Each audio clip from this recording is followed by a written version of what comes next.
미국 엘리바마주는 모카 투싼의 단지로, 모카의 이름 투싼의 단지로 잘 알려져 있습니다. 농장마다 모카를 심는데 모카의 농사가 잘 안 되는 것입니다. 이상한 벌레가 나타나서 자꾸 농사를 망쳐버렸습니다. 주민들은 기도하고 고민하다가 다시 땅콩을 심기로 결정했습니다. 얼마나 수확이 많이 하실지 고민했습니다. 땅콩 심기에 좋은 농장이었기에 그들이 땅콩을 심었고 엄청난 수확을 할 수 있었습니다. 농장 한복판에 벌레를 형상으로 만든 동상을 세웠습니다. 그 밑에 벌레에게 감사한다 라고 적혀 있습니다. 그리고 하나님 앞에 그들을 예배 드렸습니다. 예배의 주제가는 우리가 하나님 안에 있으면 실패도 아름답다 라는 내용입니다. 하나님은 우리가 실패할 때도 웃어주시고 기다려 주시는 분이십니다. 인생의 기술이 모자르면 지혜를 주십니다. 우리가 쓰러지고 넘어져도 우리의 손을 잡아 주셔 일으키시는 분, 그분이 바로 우리 하나님이십니다. 오늘 본문에 모세의 실수와 실패조차도 기회로 삼아 그를 지도자로 만들어 가시는 하나님의 섭리를 볼 수 있습니다. 모세를 이스라엘 지도자로 만든 유명한 명코치, 그분이 우리의 하나님이십니다. 그러므로 하나님 안에서는 실패도 아름답다는 것입니다. 하나님이 모세의 광야 생활에도 늘 함께 하셨습니다. 과연 하나님은 모세의 명감독이 되셨습니다. 그리고 인생의 명감독이 되어 주셨습니다. 오늘 본문 출애굽기 2장 11절에서 15절, 실제로는 25절까지 말씀이지만 15절은 고통당하는 이스라엘 백성의 열정을 가지고 이 백성을 도와보려고 하다가 철저히 실패한 모세의 모습, 그리고 그 백성과 모세를 불쌍히 여기시는 하나님의 모습이 잘 그려져 있습니다. 11절에 보면 모세가 장성한 후에 한 번은 자기 형제들에게 가서 그들이 고되게 노동하는 것을 보더니 어떤 애굽 사람이 한 히브리 사람 곧 자기 형제를 치는 것을 본지라 라고 기록하고 있습니다. 모세가 장성한 후에 출애굽기 기자는 모세가 얼만큼 장성했는지 거기에 대해서는 말하지 않고 있습니다. 그러나 신약 성경 사도행전 7장 23절에 보면 나이가 40세 되네 라고 말씀하고 있으므로 보아 그때 나이가 40세 되었음을 알 수 있습니다. 오늘 본문 바로 앞절 10절까지 말씀이 모세가 태어났던 때 이야기이면 10절부터 11절 사이에는 무려 40년이라는 역사가 흘렀습니다. 한 번은 자기 형제에게 나가서 그들이 고되게 노동하는 것을 보았다고 말합니다.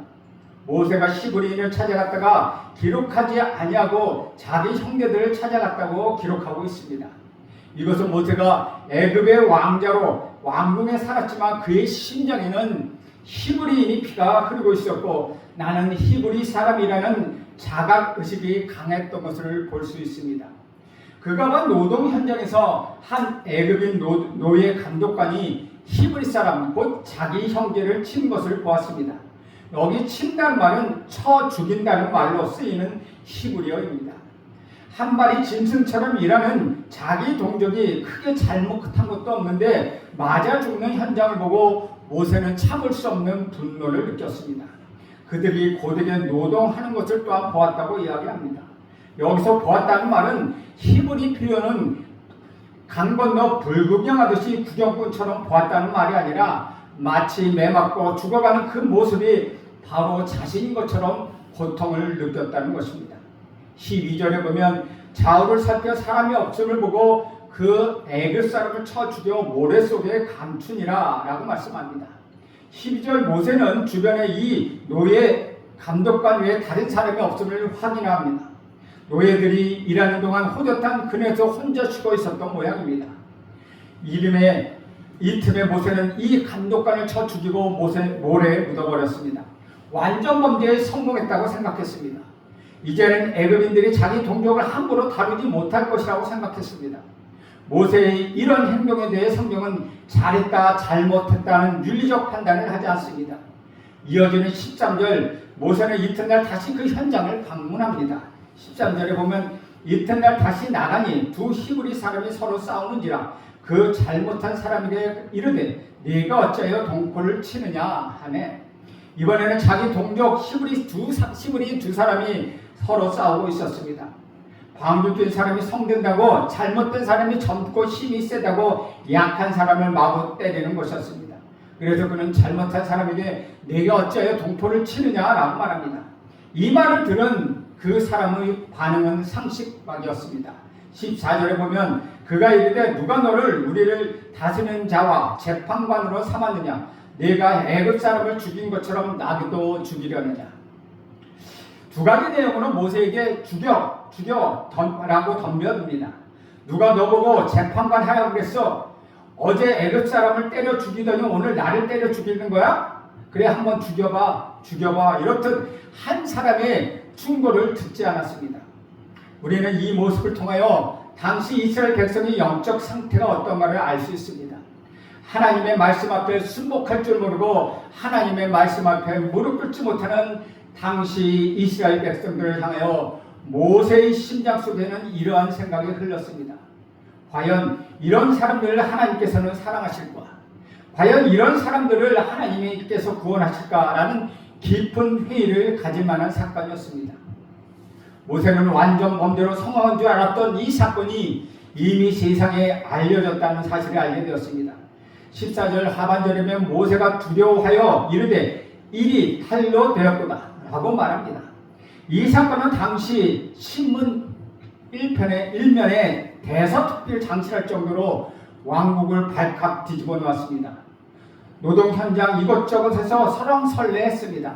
그런데 출애굽기 기자는 이 사건을 간단히 기록하고 있습니다. 15절에 보면 바로가 이 일을 듣고 모세를 죽이고자 하여 찾는지라 모세가 바로의 낯을 피하여 미디안 땅에 머물며 하루는 우물 곁에 앉았더라 라고 말합니다. 이 사건의 자초지경을 설명하는데 히브리서 출애굽기 기자는 관심을 갖는 것이 아니라 이 사건의 이 작은 사건 하나로 말미암아 모세가 왕궁을 떠나야 했고 미디안 땅으로 갔다는 사실에 깊은 관심을 가지고 있습니다. 당시 왕족이 백성 한 명을 죽이는 사건이 뭐 그리 큰 문제가 되겠습니까? 그럼에도 불구하고 바로의 왕이 모세 왕자를 죽이겠다고 덤벼들었다는 것입니다. 왕권을 둘러싸고 궁정의 정치 세력 간의 안투가 시작되었다는 것을 짐작할 수 있습니다. 그래서 모세의 정적들이 이참에 모세를 제거하고자 일제히 일어난 것입니다. 여기서 출애굽기 기자가 우리에게 무엇을 알려주고 있습니까? 상황이 모세가 왕궁에 머물 수 없었다. 모세를 하여고 도망갈 수밖에 없었다. 그래서 미디안 광야로 도망갔다라는 사실을 알려주고 있습니다. 사랑하는 여러분, 누가 지금 이렇게 작은 사건을 악화시키고 있습니까? 모세를 도망갈 수 없도록 모든 상황을 조장하신 분은 누구입니까? 그분은 바로 우리 하나님이십니다. 모세의 실패 사건을 통하여 하나님 지금 모세를 광야로 몰아가고 있습니다. 서양인들은 광야를 버려진 땅이라고 이야기합니다. 데저트랜드라고 얘기하는데 사망이라고 부르는 곳이죠. 그러나 성경은 고지식스럽게 광야를 젖과 꿀이 흐르는 땅이라고 부르고 있습니다. 여기 광야에서 많은 선지자와 많은 믿음의 선진들이 하나님을 만났고 하나님의 음성을 들었습니다. 이 광야에서 통일 왕국의 지도자 다윗이 만들어졌고 여기에서 모세가 나왔습니다. 그리고 여기서 이스라엘이라는 나라가 탄생하게 되었습니다. 모세가 미디안 광야로 도망간 것은 분명히 맞아 죽지 않기 위하여 도망간 것이었습니다. 바로의 정적들을 피하여 도망가 숨은 것이었습니다. 그러나 성경의 해석은 이것이 하나님의 섭리였고 모세의 믿음의 결과였다고 기록합니다. 하나님께서 모세를 지금 다듬고 훈련시킨다고 말씀하고 있다는 것입니다. 주 안에서 사랑하는 여러분, 하나님 안에는 실패도 위대한 기회가 됩니다. 하나님 안에 있으면 고통도 기회가 됩니다. 실패도 아름답다는 것입니다. 하나님 안에 있으면 다시 한 번이라는 은혜가 다시 주어집니다. 하나님 안에 있으면 실패도 주저하지 않습니다. 혹시 여러분 중에 실패하고 낙담하고 있습니까? 실패가 두렵습니까? 그러나 하나님 안에 있으면 실패도 다시 일어설 수 있습니다. 하나님이 우리의 힘이 되시기 때문입니다. 모세는 120년을 살았습니다. 40년을 애굽 왕궁에서, 다른 40년은 미디안 광야에서, 나머지 40년은 백성들과 함께 출애굽 여정에서 보냈습니다. 유명한 설교가 D.L. 무디는 그의 설교에서 모세 설교를 하면서 처음 왕국 40년은 I am somebody 라는, 나는 내가 배운 지식과 주먹과 권력과 힘으로 무엇인지 할 수 있다고 생각했던 나는 꽤 괜찮은 존재라고 생각했던 기간이었다고 이야기합니다. 두 번째 기간은 I am nobody, 나는 하나님이 나를 도와주시지 않으면 아무것도 할 수 없는 존재라고 절망과 좌절의 시간이었다고 말하고 있습니다. 그리고 나머지 40년 백성과 함께 출애굽했던 모세의 여정은 I am God's body라고 이야기합니다. 나는 하나님의 절친한 친구, 하나님의 절친한 친구였던 기간, 그 기간을 광야 출애굽했던 40년이라고 기록하고 있습니다. 오늘 모세의 생애 중 제2기 I am nobody, 어쩌면 가장 처참했던 한 기간을 다루고 있습니다. 그러나 성경은 이 모든 과정이 하나님 손 안에 있는 믿음의 기간이었다고 말합니다. 하나님 안에는 실패도 아름다운 기회입니다. 하나님 안에서는 실패도 믿음이 됩니다. 오늘 본문의 사건을 신약 성경에는 어떻게 해석하고 있습니까? 역사가 흐른 다음에 출애굽기를 바라보는 믿음의 사람의 관심은 무엇이었습니까? 믿음장이라고 불리는 히브리서 11장 24절에서 26절에 보면 이렇게 기록합니다. 믿음으로 모세는 장성하여 바로의 공주의 아들이라 칭함을 받기를 거절하고 도리어 하나님의 백성과 함께 고난받기를 잠시 죄악의 낙을 누리는 것보다 더 좋아하고 그리스도를 위하여 받는 수모를 애굽의 모든 보화보다 더 큰 재물로 여겼으니 이는 상 주심을 바라봅니다. 24절에 중요한 단어가 등장하는데 거절하고, 그는 무엇을 거절했습니까? 믿음으로 모세는 장성하여 바로의 공주의 아들이라 칭함받기를 거절하고 라고 말합니다. 모세는 당시 세계 최대의 강국인 이집트 제국의 통치자가 될 수 있었던 놀라운 명예와 권세를 거절했다고 말하고 있습니다. 또 25절에는 쾌락을 거절했다고 이야기합니다. 도리어 하나님의 백성과 함께 고난받기를 잠시 죄악의 낙을 누리는 것보다 더 좋아하고 말합니다. 24절에 거절하고 소극적으로 기록한 성경 저자는 25절에 이르러서는 더 적극적으로 더 좋아했다라고 말합니다. 즉 자기 백성들과 함께 고난을 받는 것이 더 의미 있는 일이요, 더 가치 있는 일이요, 더 보람찬 일이요, 하나님께서 기뻐하시는 일임을, 그것을 더 좋아했다고 기록하고 있다는 것입니다. 그리고 26절에는 그는 부여를 당당히 거절합니다. 더욱 적극적인 비전을 보았기 때문입니다. 하나님의 뜻을 보았다고, 하나님의 비전을 보았다고 말합니다. 그래서 그는 모든 애굽의 부활을 거절할 수 있었습니다. 사랑하는 여러분, 우리는 여기서 아주 중요한 사실을 발견합니다. 우리는 노력하고 애써도 부와 보물을 얻기 어려운데 모세는 가만히 있어도 모든 부귀영화를 누릴 수 있는 그 위치에서 그것을 거절했다는 것입니다. 그는 하나님이 무엇을 원하는 바가 무엇인가? 하나님이 내게 기도하는 삶은 도대체 무엇일까? 마지막 종말의 선지자로 살아가기 원하는 하나님의 영광스러운 그 꿈은 무엇일까를 항상 생각하며 그 길을 향하여 당당히 나갈 수 있었다고 히브리서 기자는 기록하고 있습니다. 모세의 이야기가 히브리서의 해석처럼 여기에서 끝난다면 얼마나 근사하겠습니까? 그러나 믿음의 길에도 실패는 있을 수 있습니다. 믿음과 열정으로 자기 백성을 구원해보겠다고 나섰던 모세는 비참하게 깨집니다. 철저히 실패합니다. 자기 동족으로부터 거절을 당하고 애굽 왕으로부터 범죄자로 쫓기는 신세가 되었습니다. 그리하여 미디안 땅으로 도망가 이것저것 숨어 살게 되었습니다. 그러나 실패의 순간에도 하나님의 뜻은 있었습니다. 모세가 막다른 골목에서 이제 모든 것이 끝났다고 생각했던 절망과 좌절이 그 순간에도 모세를 명선수로 만드는 따뜻한 손길이 있었습니다. 실패의 순간, 고통의 순간, 절망의 순간에도 하나님은 모세를 지도자로 만들어 가셨습니다. 실패의 자리에도 하나님의 계획은 숨어 있다는 것입니다. 가정적인 가장 큰 어려움을 겪고 개인적인 아픔에 있어서 섬겼던 교회를 사임했던 젊은 목사가 있습니다. 마음이 다 된 젊은 목사가 주일날이 되어 갈 곳이 없었습니다. 토요일이 되었지만 다른 목사들은 설교 준비를 하고 기도하는 그 시간에 그는 한 카페에 앉아 커피를 시켜놓고 멍하니 천정을 쳐다보며 오전, 오후, 저녁 시간을 보내고 있었습니다. 그래서 그 카페를 운영하는 사람이 손님 토요일에 이렇게 혼자 앉아 긴 시간 자리를 차지하고 계시면 영업에 지장이 많습니다. 죄송하지만 나가주시면 좋겠습니다. 주인의 말을 듣고 몰려오는 창피함을 뒤로하고 뒤로한 채 카페의 계단을 터덜터덜 내려오다가 이 남자는 갑자기 얼굴이 환하게 밝아졌습니다. 그래, 내가 카페를 만들면 되겠다. 내가 카페를 만드는 거야. 내 카페를 찾아오는 사람들에게 편안함을 주는 카페 마담이 되는 거야. 오래 앉아있어도 편안한 카페, 리필이 계속 가능한 카페, 이 목사가 만든 카페가 유명한 민들레의 영토였다는 것입니다. 그는 전국에 20개 넘는 지점을 가진 사장이 되었습니다. 그곳에서 복음을 전하는 장소가 되었고 많은 사람들이 모여 찬송을 들을 수 있고 말씀을 들을 수 있는 장소로 만들었습니다. 오늘 본문에도 실패하고 도망다녔던 모세, 미디안 땅에 머물렀던 어느 날 우물겹에 앉아 잠시 쉬는 사이에 운명적인 만남이 일어납니다. 성경의 우물은 가끔 연인들이 만나는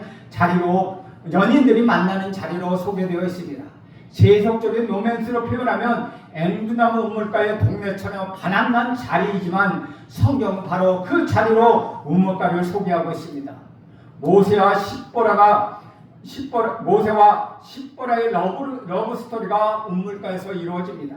이삭의 종이 장차 이삭의 아내가 될 리브가를 만난 장소가 우물가였고 라헬과 야곱의 로맨스가 시작된 자리가 우물가였다는 것입니다. 십보라의 아버지 루엘 제사장의 사랑과 관심을 본문을 짤막하게 기록하고 있습니다. 이 여인과 사랑이 열매를 맺고 게르솜이라는 아들을 낳게 되고 40년 미디안 광야 생활을 성경에서 오늘 본문은 무며 건조하게 표현하여 넘어가고 있습니다. 40년 왕국 생활을 사뭇 다른 광야 40년을 양치기 40년 동안 모세가 무엇을 했겠습니까? 어떤 절망과 좌절의 순간이 있었습니까? 민족의 지도자로서 40년 동안 자신을 어떻게 준비하고 있었습니까? 이 광야 한복판에서 자신의 신앙을 어떻게 지키며 하나님 앞에 어떻게 예배하고 자신의 신앙을 하나님 앞에 어떻게 표현하고 살았습니까? 출애굽기를 읽는 독자들의 상상에 마음껏 맡겨버리고 역사의 무대는 다시 40년 후로 흘러갑니다. 23절에 보면 여러 후에 라고 40년이나 세월이 흘러갔습니다. 애굽 왕은 죽었으나 피난과 고난은 끝난 것이 아니었습니다. 더 심했습니다. 오늘 보면 쭉 넘어가서 23절에서 25절에 보면 여러 해 후에 애굽 왕은 죽었고 이스라엘 자손은 고된 노동으로 말미암아 탄식하고 울부짖으니 그 고된 노동으로 말미암아 부르짖는 소리가 하나님께 상달된지라. 하나님이 그들의 고통 소리를 들으시고 하나님의 아브라함과 이삭과 야곱에게 세운 그의 언약을 기억하사 하나님이 이스라엘 자손을 돌보시고 하나님이 그들을 기억하셨더라 라고 기록합니다. 앞으로 하나님이 이스라엘을 구원하고 돌보실 것이라는 암시를 던지고 본문의 막을 내리며 다음 장을 기대하게 됩니다. 이 세상의 가장 아름다운 향수는 발칸반도의 장미에서 나온다고 말합니다. 향수 생산업자들은 발칸반도의 장미를 가장 춥고 어두운 깊은 한밤중에 장미 향을 채취합니다. 왜 그렇게 합니까? 깊은 밤에 찬바람이 몰아치는 그 순간에 장미는 가장 아름다운 향기를 품어내기 때문이랍니다. 주 안에서 사랑하는 여러분, 이스라엘 백성 가운데 기도의 향기가 쏟아지는 때가 언제였습니까? 이스라엘이 자신의 고통을 느끼기 시작합니다. 자신의 힘으로는 도무지 이 고통을 감당할 수 없어서 비명의 한마디 외마디 기도가 나옵니다. 오 하나님, 우리를 살려주셔야 합니다. 이렇게 하나님을 기억하고 울부짖기 시작합니다. 하나님 앞에 울부짖을 때 하나님께서는 하나님의 백성들을 어떻게 도우시고 돌보고 구원하시는지를 보라는 뜻 성경 본문은 많은 암시를 남겨두고 다음 장 3장으로 막을 내립니다. 영적인 성도는 고통이 나쁜 것만은 아니라는 사실을 잘 압니다. 여러분이 하나님 안에 있을 때 그 고통도 아름답게 만들어 갑니다. 고통이 새로운 역사의 기회가 되어 실패도 실수도 아름답기만 하다는 것입니다. 사랑하는 여러분, 고통은 지금 하나님이 여러분을 만지시는 손길입니다. 여러분은 지금 고통 가운데 있습니까? 누구에게도 얘기할 수 없는 외롭고 아픈 고통을 느끼며 혹시 눈물을 닦고 계십니까? 여러분이 그 고통으로 말미암아 하나님 앞에 울부짖을 수만 있다면 그 고통을 하나님께서 붙들어 주시고 기억하시고 돌봐주실 수만 있다면 그 고통도 여러분 인생의 새로운 기회가 될 것입니다. 고통도 아름다워질 것입니다. 인생은 실수할 수도 있고 실패할 수도 있습니다. 여러분에게도 약점이 있고 저에게도 약점이 있습니다. 여러분도 넘어질 수 있고 저도 깨어질 수도 있습니다. 나도 실패할 수 있고 여러분도 실수할 수 있습니다. 그러나 그 실패를 통하여 하나님 앞에 엎드리고 하나님을 만날 수 있다면, 하나님께서 여러분에게 찾아오신다면, 여러분의 신앙이, 여러분의 기도가 하나님 안에 있다면 실패도 아름다운 것입니다. 사랑하는 여러분, 하나님 뜻이 이루어지는 현장에서 여러분에게 좋은 일만 있는 것은 아닙니다. 그 자리에서는 버리고 싶지 않은 것도 버려야 할 수도 있습니다. 때로는 떠나고 싶지 않은 그 자리를 떠나야 할 때도 있습니다. 그래서 하나님의 역사가 진행할 때는 자신을 보기보다 하나님만을 바라보아야 한다는 것입니다. 여러분의 상황과 여러분의 일을 보다 보면은 즐겁지 않고 행복하지 않다고 느낄 때가 있습니다. 그럴 때 신실하신 하나님을 바라보십시오. 하나님의 뜻이 이루어지는 걸 생각하며 즐거워하십시오. 행복해 하십시오. 항상 주님의 말씀을 보고 그의 뜻이 이루어져가는 삶의 현장을 주목하며 살아가십시오. 그럴 때 여러분의 실수와 여러분의 실패도 합하여서 선을 이루시는 하나님을 경험하게 될 것입니다. 그럴 때 여러분의 실패가 여러분의 고통이 아름답게 변할 것입니다. 모세가 실수했어도 그것을 통하여 그 실수를 아름답게 변하신 우리 하나님이 여러분의 실수와 실패도 아름답게 만들어 가시며 합하여 선을 이루시는 것을 믿고 이번 주 한 해도 승리하시는 저와 여러분 되기를 간절히 소원합니다. 기도하겠습니다. 하나님 아버지, 실패도 하나님 안에서 아름다운 것이 될 수 있음을 배웠습니다. 좌절하고 낭망하지 않고 주님만 바라보며 하나님 나가게 하여 주옵소서. 실패를 두려워하지 않게 하옵소서. 하나님 두려움이 없이 하나님 행해 나갈 수 있도록 우리와 함께 하옵소서. 예수님의 이름으로 기도합니다. 아멘.